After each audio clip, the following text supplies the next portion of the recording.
The Collingwood Downtown BIA has launched a Laneways, Pathways and Walkways project. BIA Vice Chairperson Margot Nicholson-Trott says the goal is to connect the side streets and off-street parking lots to the main street, allowing for easy access throughout the entire downtown Heritage District. So we not only have arteries running east-west, there's also things that run north-south. Some of them are pedestrian only, some of them are vehicle and pedestrian. So first of all, they all need to be identified and then somehow marked. Signage needs to be improved so that people know where they are. A lot of people don't know that they exist and that you can get from here, Ontario, to a back parking lot without having to walk all the way around the blocks, that there are several of these connecting spaces between.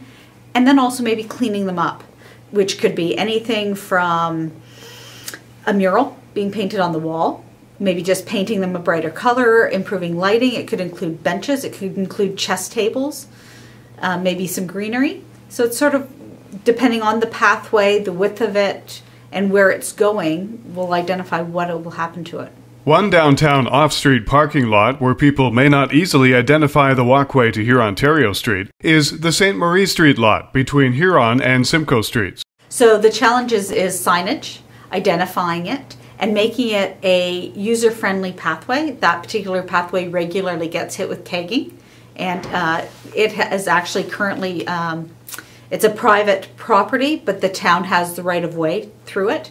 And the town does regularly paint over the graffiti work to try to keep that down, but when people see that, they don't want to go near it. So what can we do to make that more user-friendly and identify it both from the parking lot and from here Ontario Street, that people know that that is a pedestrian trail? Margot says the idea to investigate the Laneways, Pathways and Walkways concept came through Collingwood's Downtown Revitalization Project.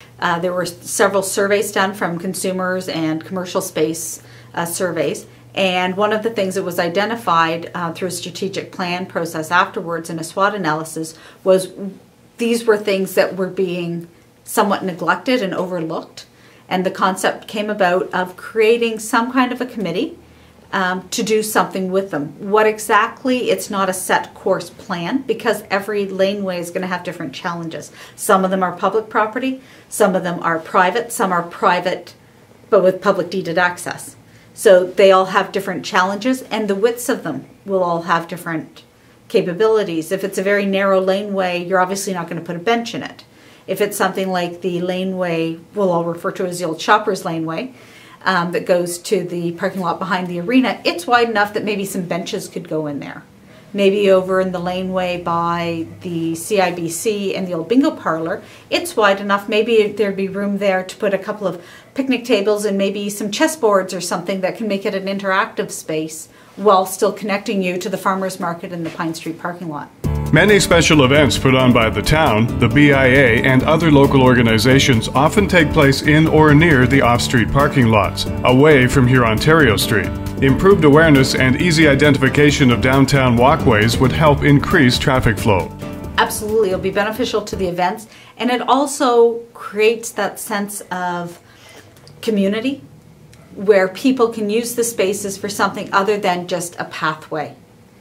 And that was one of the big things that has come out of a study that was done called Walkable Communities. It's actually a program that's going around North America right now about how to make your communities more pedestrian friendly. The Laneways, Pathways and Walkways project is in the planning stage and is moving forward. The next steps are the chair of the committee is Doug Snyder, who's on the board of the BIA, and he's going to be organizing some public meetings. He's done a lot of research, and it's identifying, first of all, with the different partners as to who wants to be first, who wants to go someplace, and we'll just see where things happen from there. We're hoping to have something finished before July.